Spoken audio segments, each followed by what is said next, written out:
자, 지방선거 이후에 개각설이 나오는데 말이죠. 정부 출범하고 1년이 지났으니까 이제 개각 이야기가 슬슬 나올 때가 된 것 아닌가 하는 이야기도 있는데, 아니 뭐 1년하고 벌써 그만두냐 하는 그런 사람도 있고, 또 새로 또 장관 세우면은 인사청문회 거쳐야 되는데 이 지난한 과정 과연 뭐 순탄하게 갈 수 있을지 의문인 분들도 있고요. 어떻게 보십니까?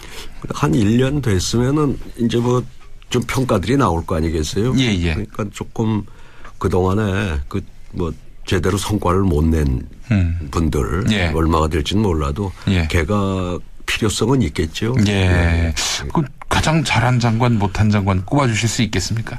그거 어떻게 제가 에이, 청와대 계셨는데 또 뭐 또 정치 고수신데 딱 보면 나오실 거 아닙니까? 근데 저번에 문재인 대통령 뭐 이렇게 여론조사 한 걸 보니까 예. 그 높은 고공 지지를 유지하면서도 어떤 분야에 있어서는 아주 점수가 낮은 예. 분야는 그 해당 부처장관한테 예. 좀 문제가 있다는 거 아닌가.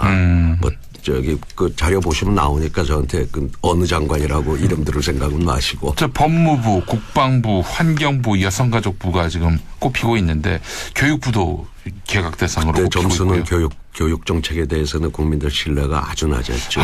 그래요? 아니 그 김상곤 교육감 하면은 김상곤 그 교육부 장관 사회부총리 이분 하면은 또 경기도 교육감 하면서 무상급식도 도입하고 혁신학교도 도입하고 그래서 상당히 신망이 높은 편인데 왜 이렇게 힘을 못 쓰는 건지. 하여튼 지난번 대통령 높은 지지율에도 불구하고 예. 각 항목별로 조사한 걸 보니까 현 정부의 교육 정책에 대한 신뢰가 가장 낮은 걸로 나와요. 아주 점수가 낮게 나왔고. 그래요.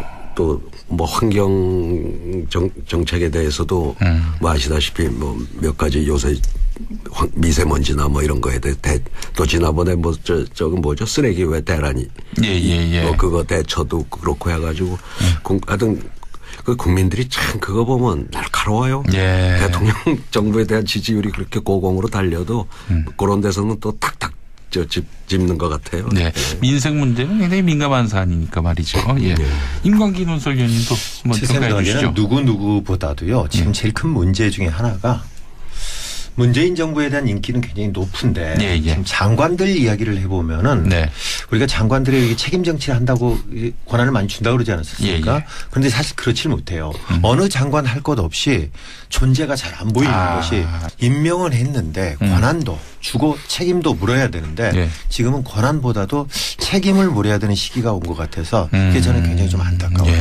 알겠습니다. 자, 오늘 주제는요. 바로 기초의회의 민낯입니다. 기초의회라면 시군구 의회인데 아니 국회도 있고 또 시도의회도 있고 그런데 이 시군구 의회는 뭐 하는 곳인가 궁금해하는 분들이 많이 있습니다.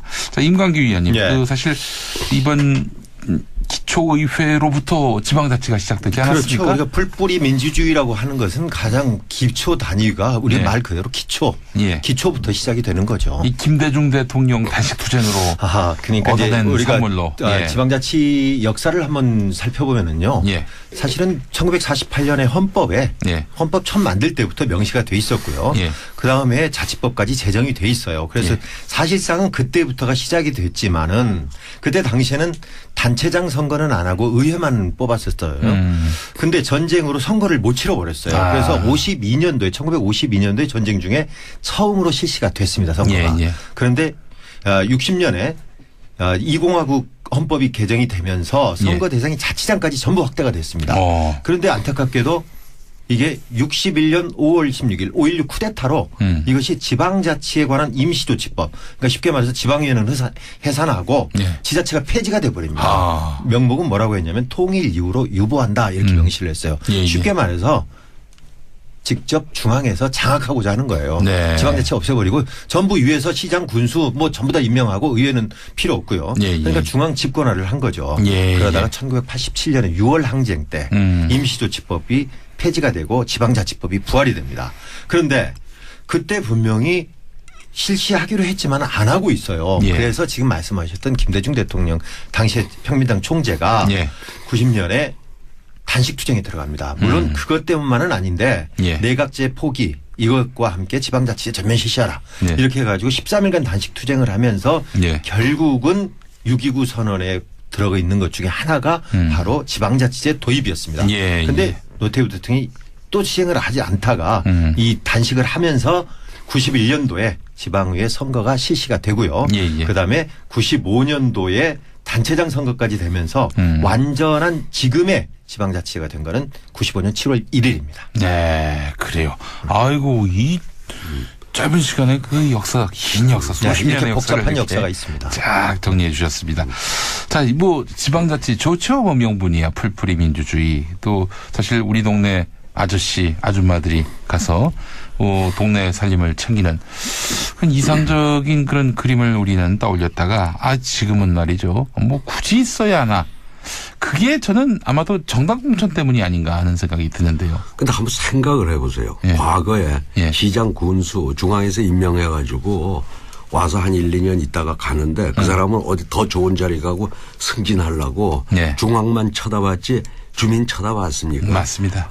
지금 뽑힌 사람들 어떻게든지 조금 더 주민들에게 점수를 딸라고 그래서 재선하려고 한번 자꾸 지방자치에 대해서 지금 우리 정치가 워낙 불신을 받다 보니까 뭐 이런저런 얘기가 있지만은 그리고 옛날에 우리나라 관전민비라고 그래서 관의 그 문턱이 얼마나 높았습니까? 그렇죠. 지금 그래도 뭐 이게 구의회가 있고 기초의회가 있고 하니까 요새 공무원들 그 주민들한테 서비스가 옛날하고 비교하면은 그러니까 그때 한번 하고 상대적으로 지금이 얼마나 좋은 세월인가 지방자치가 실시되고 나서 좀 그렇게들 보셔야 될 거예요. 그렇군요. 자, 그런데 광역의회는 뭐고 기초의회는 뭐고 이걸 나눌 이유가 뭐가 있는지.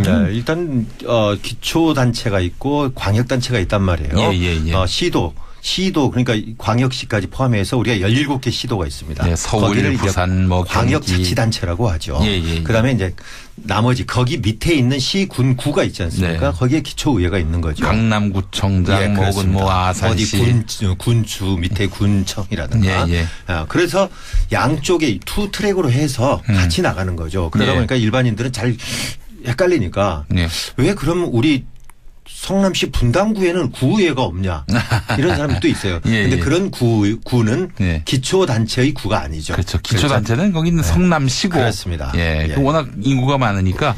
그래서 이제 시 산하에 구를 둔 거지 뭐 지금 뭐 서울에 있는 이런 자치구하고는 다른 성격의 구죠. 그렇습니다. 주민을 대표하고요. 기초단체의 중요 사항을 의결 심의하고 특히 예산 결산요. 그다음에 자치행정 감시하고 지역 현안에 대한 조정을 하고 이렇게 해서 요즘에 보면 기초단체가 보면은요.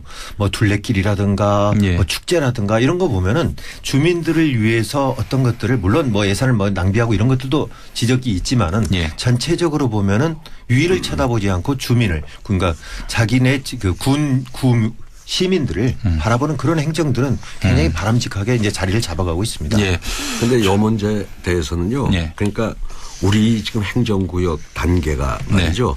이 통신이 별로 발달 안 하고 하던 뭐 옛날에 전화도 제대로 안 되고 왜 그 시절에 만들어 놓은 거 아니에요. 이게 구시, 읍면동 뭐 이래가지고 이게 지금 얼마나 이제 통신이 발달하고 굳이 이럴 필요가 있냐. 한 단계를 줄여야 된다. 그러니까 광역을 이제 없애고 이제 말하자면 한 전국을 한 100개 정도의 기초단체를 중간 단체를 놓고 그 밑에 이제 기초단체 비슷하게 가는 게 한 단계를 줄일 필요가 있다. 이거는 벌써 이런 행정체계가 만들어진 게 일제 때 만들어진 거예요.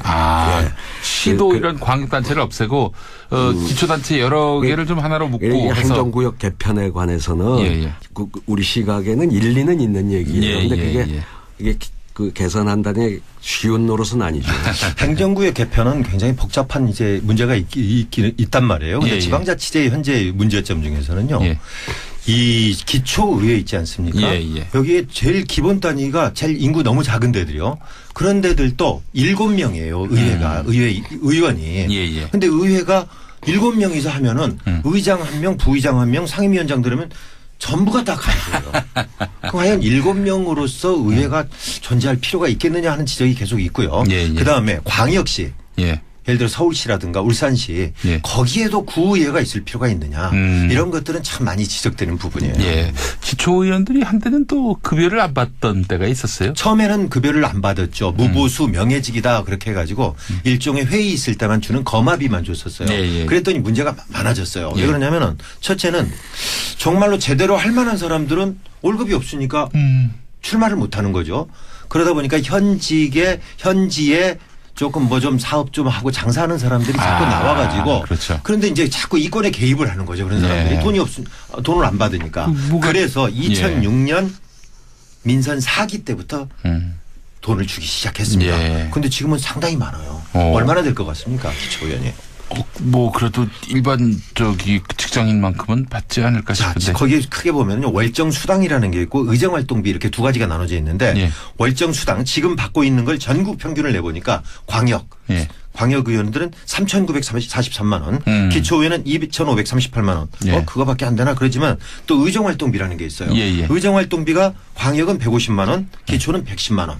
이걸 합쳐 갖고 내보니까 광역은 5,743만 원 연봉입니다. 기초는 3,858만 원. 그런데 특히 인구가 많거나 재정자립도 높은 서울 같은 데 있잖아요. 자, 우리 서울이 얼마냐면 6,378만 원입니다. 광역이. 아이고야. 기초는 4,378만 원. 거기 그 외에도요. 뭐 해외 여행이라든지 여비 뭐 이런 것도 있고요. 의장은 서울시 의장 같은 경우는 월세 530만 원의 판공비가 있습니다. 그래요? 예. 부의장이 260만 원, 상임위가 160만 원. 막 이러다 보니까 이거 어지간한 월급 정의보다 훨씬 더 보수가 많아져 버렸어요. 물론 그만큼 열심히 일하면 좋은데 자꾸 이제 이런 것 때문에 작년 그 수해 때 해외 유럽 여행 가가지고 시끄러웠던 충북 도의라든가 그걸 비판했더니 레밍이라는 말로 그렇죠. 돌아오고. 그때 레밍이라는 단어를 전 국민에게 알려줬죠. 근데 전 이 처음에 제가 14대 초선 의원 때 그 당시 뭐 경실련이나 시민사회에서 의원들 지방 의원들 이 무보수 명예직으로 가야 된다고 그쪽이 주장을 했어요. 저는 그거 가지고 뭐 토론회 가고 가서 많은 논쟁도 하고 했는데 그럼 결국 돈 있는 사람만 하라는 소리냐. 그렇죠. 그리고 무보수 명예직을 했던 거는 과거에 이제 소위 유럽 쪽에서는 귀족들만 했었어요. 이 지방 의원. 그때 무보수 명예직이죠. 그래서 전 이건 당연히 급료를 줘야 되고 또 그 지방 의원을 하려고 그러면은 들어가는 또 경비가 이래저래 많아요. 원칙적으로는 지역 구민에게 뭐 부주도 못하게 돼 있지만 자기 딸 결혼할 때 부주 받은 사람이 어떻게 그거 안 합니까? 그 지금 사문화돼 있는 그 법이거든요. 그리고 참고로 서울시 의회 의장이 그 예우가 무슨 급인지 아세요? 의회 의장은 시장하고 같아요. 장관급이에요. 서울시 의회 의장은. 그렇군요. 서울시 의회 부의장은 차관급으로 돼 있어요. 서울시 의원들이 대개 1급, 2급 예우를 하게 돼 있습니다. 그렇게 따지면은 지금 하도 의회에 대한 불신, 정치에 대한 불신이 뭐 국회부터 해서 지방의회까지 만연해 있어 그렇지. 이 정도 그분들에게 활동비 지급하는 걸 가지고 뭐 그렇게 그 배합하거나 낭비라고 그 사람들이 제대로 뭐 예산을 제대로 쓰이게 하고 한 거 따지면요. 그렇게 생각하실 필요는 없다. 부러워서 그런 겁니다. 부러워서. 자, 의원님, 기초의원들, 그러니까 시의원, 구의원, 군의원, 이 기초의원들의 공천권을 말이죠. 지역 국회의원들이 갖고 있다 보니까 이들이 사실은 뭐 중앙정부에서, 국회에서 중앙정부를 견제하는 국회의원인데 분야가 다른 이런 풀뿌리 지방의회에서 일하는 분들을 지배한다. 선거 때는 뭐 거의 수종 노릇을 시킨다. 이런 이야기가 나오고 있어서 이거 모르는 분들 많이 계시거든요. 이거 실상이 어떻습니까? 물론 이제 이것도 뽑을 때 그 당원들 권리당원이라고 당비 내는 당원들이 투표로 뽑아요. 상향식으로 하긴 하는데 역시 그래도 지역위원장의 입김을 무시할 수는 없죠. 국회의원들이 되게 이제 지역위원장입니다. 이제 누구를 밀면 되게 뭐 당원 투표에서 되는데 더군다나 말이죠. 지금 2006년부터 기초의회가 이 중선거구가 됐잖아요. 그러니까 가령 지금 그중에 이 둘 뽑는 건 상당히 뭐 문제가 더 심각한데 이왕 중선거구로 하려고 그러면 전 3, 4인 이 중선거구지 그 1구 2인 뽑는 거는 이게 아주 고약한 제도인데 어쨌든 간에 보통 1가 2가는 비례대표하고 같아졌어요. 예. 다 돼요. 1가하고 이 거의 다 90한 7, 8%가 될 겁니다. 예. 그 기호를 받으면. 그럼 1가 2가를 받는 게 바로 기호 1번 정당의 공천을 가번으로 받는 거고 예. 2번 정당의 가번을 받는 거거든요. 예, 예.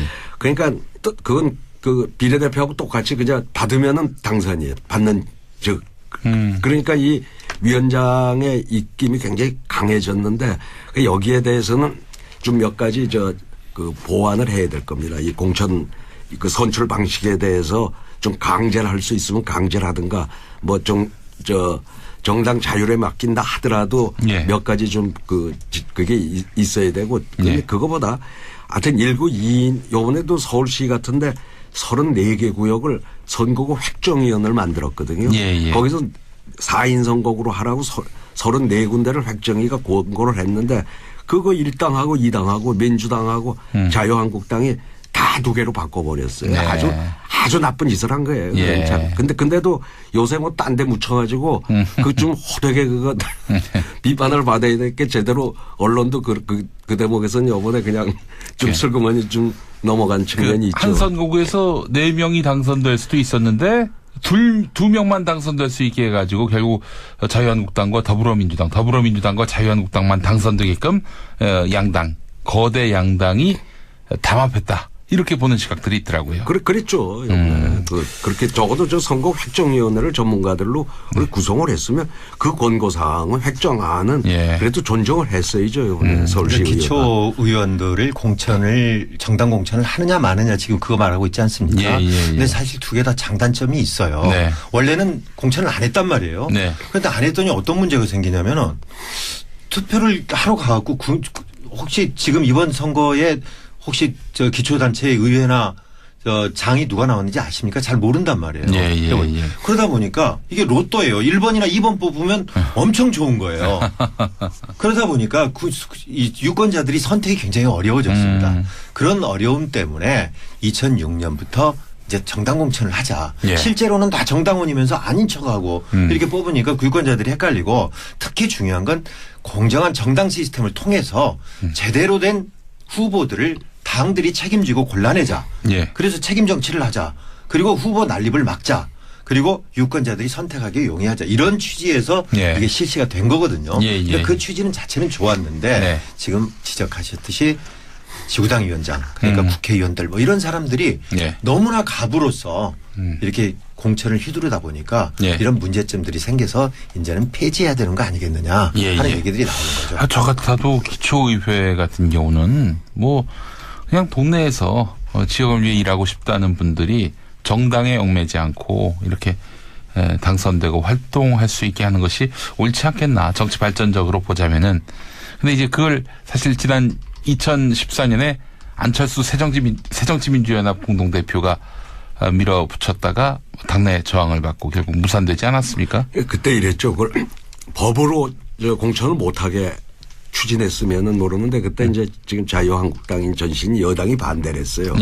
저쪽은 공천을 하겠다 그러는데 안철수 그때 막 합쳐서 들어온 안철수 대표는 우리 당만 안 하겠다 그러니 그건 좀 선거에 굉장히 그런 불리해지거든요. 그렇죠. 저쪽은 공천을 해서 기호 1번을 쭉 갖고 이제 우리는 그 공천을 안 하면은 그러니까 당내 후보마다 기호가 달라. 아니 그때 이제 2006년 이전에는 공천을 아예 못하게 법으로 돼 있었는데 그럼 아예 근데 그걸 그 당시에 여당인 자유한국당 전신인 당이 그 공천제도 없애는 거에 대해서 반대를 했어요. 그러니까 거긴 공천을 하고 이쪽 민주당만 공천을 안 한다고 그러는 거는 아주 불공정 게임이 되기 때문에 그랬는데 또 하나는요.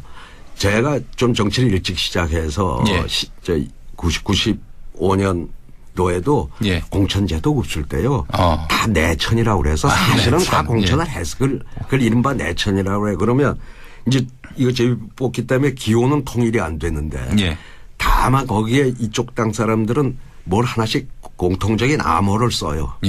그러니까 뭐 예를 들어 제가 그때 국회의원이었거든요. 예. 유인태 조직 특보 뭐 이런 이제 우리 프로필에 쪽에 이제 거기 포스터하고 예. 그럼 이게 이제 내천자라는 거죠. 그러니까 저쪽도 마찬가지고 이게 사실상 공천제가 없어도 공천제도를 그런 식으로 다 활용을 했고요.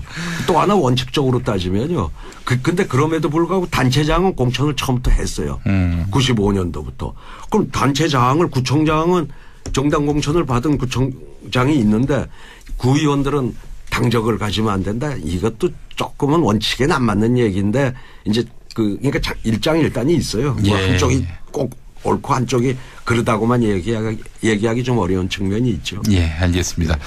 자, 이번에 보니까 말이죠. 투표도 안 하고 이미 당선된 분들이 86분이나 되는데 말이죠.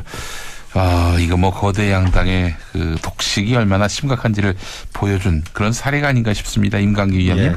그러니까 이게 무투표 당선이라고 하지 않습니까? 실제로 투표를 하긴 하는데 해보나 마나 된다는 사람들인데 이런 지역들은 특히 어디 쪽이 많냐면요. 영호남 쪽이 많습니다. 여기는 그 당의 공천을 받으면 무조건 되는 거란 말이에요. 근데 안 되는 쪽으로 나가는 의미가 없다는 거죠. 그러니까 아예 안 나가버리는 거죠. 괜히 이름만 돈만 들어가고 그러다 보니까 이런 문제들이 있는데 아까 지적했듯이 중선거구를 하려면은 이게 2명 뽑고 이러지 말고 아예 4명을 뽑으면요. 그 2명은 거대 정당에서 먹더라도 나머지들은 제가 사는 고양시 같은 경우는요. 정의당 의원이 2명 있습니다. 시의원이. 그래서 그 사람들은 어떻게 됐나 물어봤더니 4명 뽑는 데에서는 되는 거예요.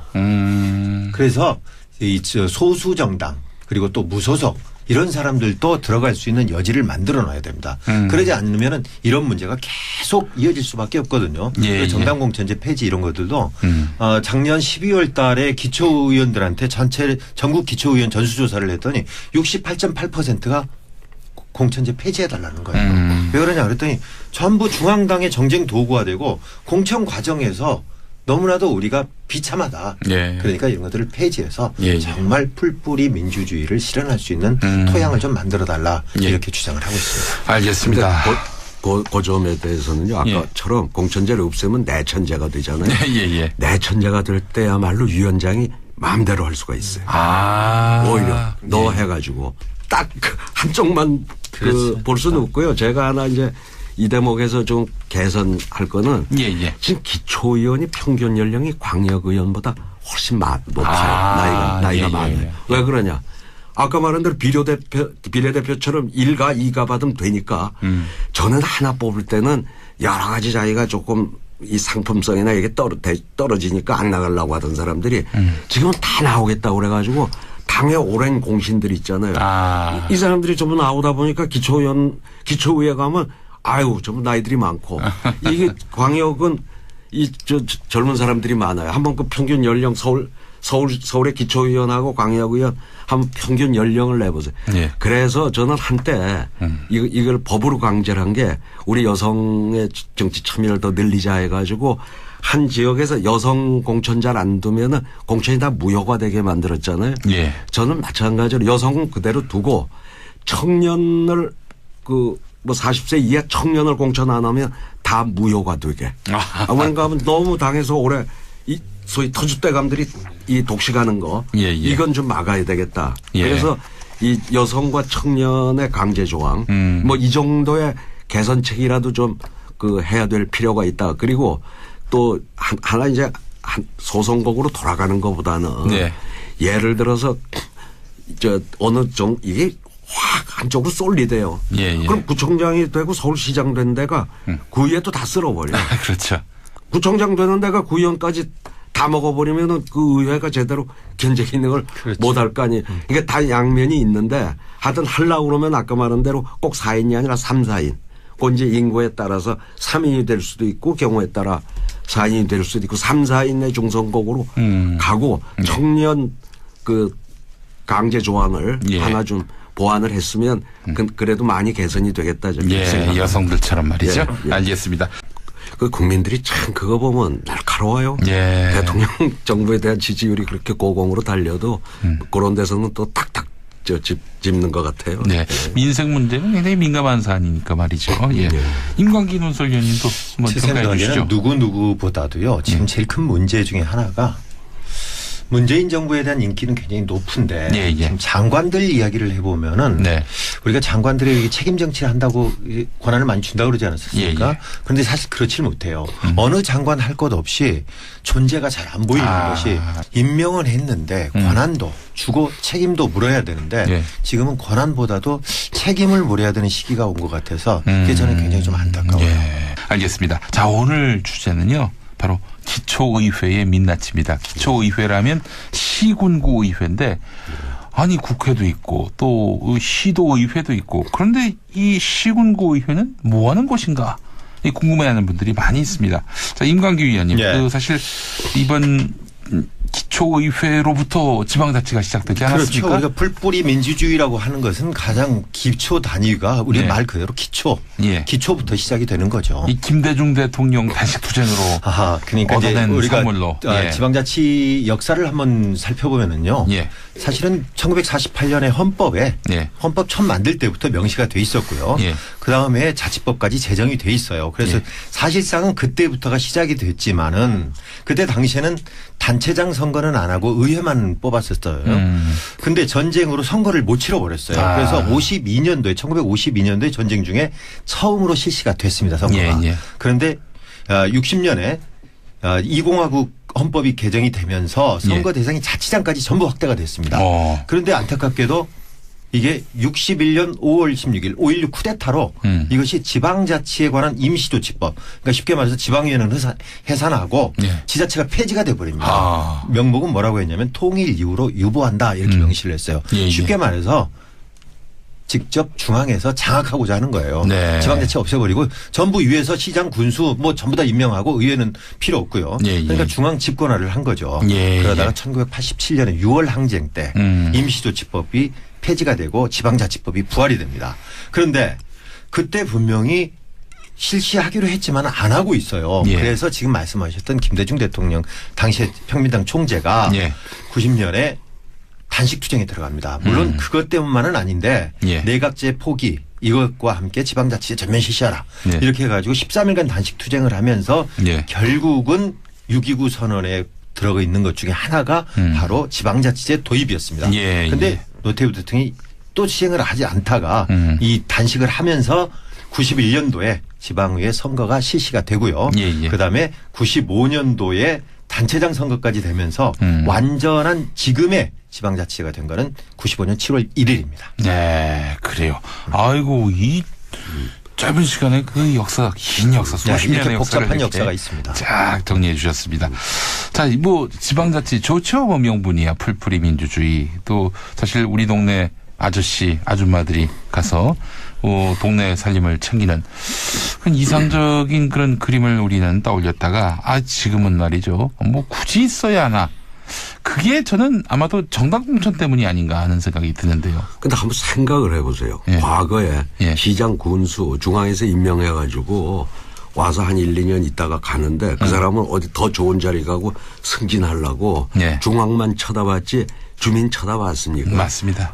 지금 뽑힌 사람들 어떻게든지 조금 더 주민들에게 점수를 딸라고 그래서 재선하려고 한번 자꾸 지방자치에 대해서 지금 우리 정치가 워낙 불신을 받다 보니까 뭐 이런저런 얘기가 있지만은 그리고 옛날에 우리나라 관존민비라고 그래서 관의 그 문턱이 얼마나 높았습니까? 그렇죠. 지금 그래도 뭐 이게 구의회가 있고 기초의회가 광역을 이제 없애고 이제 말하자면 한 전국을 한 100개 정도의 기초단체를 중간 단체를 놓고 그 밑에 이제 기초단체 비슷하게 가는 게 한 단계를 줄일 필요가 있다. 이거는 벌써 이런 행정체계가 만들어진 게 일제 때 만들어진 거예요. 시도 이런 광역단체를 없애고 기초단체 여러 개를 좀 하나로 묶고 해서 행정구역 개편에 관해서는 우리 시각에는 일리는 있는 얘기예요. 그런데 이게 개선한다니 쉬운 노릇은 아니죠. 행정구역 개편은 굉장히 복잡한 이제 문제가 있단 말이에요. 근데 지방자치제의 현재 문제점 중에서는요. 이 기초의회 있지 않습니까? 예, 예. 여기에 제일 기본 단위가 제일 인구 너무 작은 데들이요. 그런 데들도 7명이에요. 의회가 의원이. 예, 예. 근데 의회가 7명이서 하면은 의장 1명, 부의장 1명, 상임위원장 들으면 전부가 다 가져요. 과연 7명으로서 의회가 존재할 필요가 있겠느냐 하는 지적이 계속 있고요. 예, 예. 그다음에 광역시. 예. 예를 들어 서울시라든가 울산시 예. 거기에도 구의회가 있을 필요가 있느냐 이런 것들은 참 많이 지적되는 부분이에요. 예. 기초의원들이 한때는 또 급여를 안 받던 때가 있었어요. 처음에는 급여를 안 받았죠. 무보수 명예직이다 그렇게 해가지고 일종의 회의 있을 때만 주는 거마비만 줬었어요. 예, 예. 그랬더니 문제가 많아졌어요. 예. 왜 그러냐면은 첫째는 정말로 제대로 할 만한 사람들은 월급이 없으니까 출마를 못하는 거죠. 그러다 보니까 현지에 조금 뭐 좀 사업 좀 하고 장사하는 사람들이 자꾸 나와가지고 그렇죠. 그런데 이제 자꾸 이권에 개입을 하는 거죠. 그런 사람들이 예. 돈을 안 받으니까. 그래서 2006년 민선 4기 때부터 돈을 주기 시작했습니다. 그런데 예. 지금은 상당히 많아요. 얼마나 될 것 같습니까? 기초의원이. 뭐 그래도 일반 직장인만큼은 받지 않을까 싶은데. 거기에 크게 보면요. 월정 수당이라는 게 있고 의정 활동비 이렇게 두 가지가 나눠져 있는데 예. 월정 수당 지금 받고 있는 걸 전국 평균을 있고 하니까 요새 공무원들 그 주민들한테 서비스가 옛날하고 비교하면은 그렇죠. 그러니까 그때 한번 하고 상대적으로 지금이 얼마나 좋은 세월인가 지방 자치가 실시되고 나서 좀 그렇게들 보셔야 될 거예요. 그렇군요. 예. 자, 그런데 광역의회는 뭐고 기초의회는 뭐고 이걸 나눌 이유가 뭐가 있는지. 네, 일단 기초단체가 있고 광역단체가 있단 말이에요. 예. 시도 그러니까 광역시까지 포함해서 우리가 17개 시도가 있습니다. 네, 서울, 부산, 뭐 광역자치단체라고 하죠. 예. 그다음에 이제 나머지 거기 밑에 있는 시, 군, 구가 있지 않습니까? 네. 거기에 기초의회가 있는 거죠. 강남구청장, 혹은 뭐 아산시, 어디 군주 밑에 군청이라든가. 예. 그래서 양쪽에 투 트랙으로 해서 같이 나가는 거죠. 그러다 보니까 일반인들은 잘 헷갈리니까 왜 그럼 우리 성남시 분당구에는 구의회가 없냐 이런 사람도 있어요. 그런데 그런 구는 기초단체의 구가 아니죠. 그렇죠. 기초단체는 거기 있는 성남시고. 그렇습니다. 워낙 인구가 많으니까. 그래서 이제 시 산하에 구를 둔 거지 뭐 지금 뭐 서울에 있는 이런 자치구하고는 다른 성격의 구죠. 그렇습니다. 주민을 대표하고요. 기초단체의 중요사항을 의결 심의하고 특히 예산결산요. 그다음에 자치행정 감시하고 지역 현안에 대한 조정을 하고 이렇게 해서 요즘에 보면 기초단체가 보면은요. 뭐 둘레길이라든가 뭐 축제라든가 이런 거 보면은 주민들을 위해서 어떤 것들을 물론 뭐 예산을 뭐 낭비하고 이런 것들도 지적이 있지만은 전체적으로 보면은 위를 쳐다보지 않고 주민을 그러니까 자기네 군 시민들을 바라보는 그런 행정들은 굉장히 바람직하게 이제 자리를 잡아가고 있습니다. 그런데 이 문제에 대해서는요. 그러니까 우리 지금 행정구역 단계가 말이죠. 이 통신이 별로 발달 안 하고 하던 뭐 옛날에 뭐 전화도 제대로 안 되고 왜 그 시절에 만들어 놓은 거 아니에요. 이게 구시, 은면동 뭐 이래가지고 이게 지금 얼마나 이제 통신이 발달하고 굳이 이럴 필요가 있냐. 한 단계를 줄여야 된다. 그러니까 자, 지방선거 이후에 개각설이 나오는데 말이죠. 정부 출범하고 1년이 지났으니까 이제 개각 이야기가 슬슬 나올 때가 된 것 아닌가 하는 이야기도 있는데 아니 뭐 1년하고 벌써 그만두냐 하는 그런 사람도 있고 또 새로 또 장관 세우면은 인사청문회 거쳐야 되는데 이 지난한 과정 과연 뭐 순탄하게 갈 수 있을지 의문인 분들도 있고요. 어떻게 보십니까? 한 1년 됐으면은 이제 뭐 좀 평가들이 나올 거 아니겠어요? 그러니까 조금 그동안에 뭐 제대로 성과를 못 낸 분들 얼마가 될지는 몰라도 개각 필요성은 있겠죠. 그 가장 잘한 장관 못한 장관 꼽아주실 수 있겠습니까? 그거 어떻게 제가 청와대 계셨는데 또 뭐 또 정치 고수신데 딱 보면 나오실 거 아닙니까? 근데 저번에 문재인 대통령 뭐 이렇게 여론조사 한 걸 보니까 그 높은 고공 지지를 유지하면서도 어떤 분야에 있어서는 아주 점수가 낮은 분야는 그 해당 부처장관한테 좀 문제가 있다는 거 아닌가. 뭐 그 자료 보시면 나오니까 저한테 그 어느 장관이라고 이름 들을 생각은 마시고. 법무부, 국방부, 환경부, 여성가족부가 지금 꼽히고 있는데 교육부도 개각 대상으로 꼽히고 점수는 있고요. 교육 정책에 대해서는 국민들 신뢰가 아주 낮았죠. 그래요? 아니 그 김상곤 교육감하면은 김상곤 그 교육 교육부 장관, 사회부총리 이분 하면은 또 경기도 교육감 하면서 무상급식도 도입하고 혁신학교도 도입하고 그래서 상당히 신망이 높은 편인데 왜 이렇게 또 힘을 못 쓰는 건지. 하여튼 지난번 대통령 높은 지지율에도 불구하고 예. 각 항목별로 조사한 걸 보니까 현 정부의 교육 정책에 대한 신뢰가 가장 낮은 걸로 나와요. 아주 점수가 낮게 나왔고. 그래요. 뭐 환경 정책에 대해서도 뭐 아시다시피 뭐 몇 가지 요새 미세먼지나 뭐 이런 거에 대해 또 지난번에 뭐 저건 뭐죠 쓰레기 왜 대란이 예. 뭐 그거 대처도 그렇고 해가지고 하여튼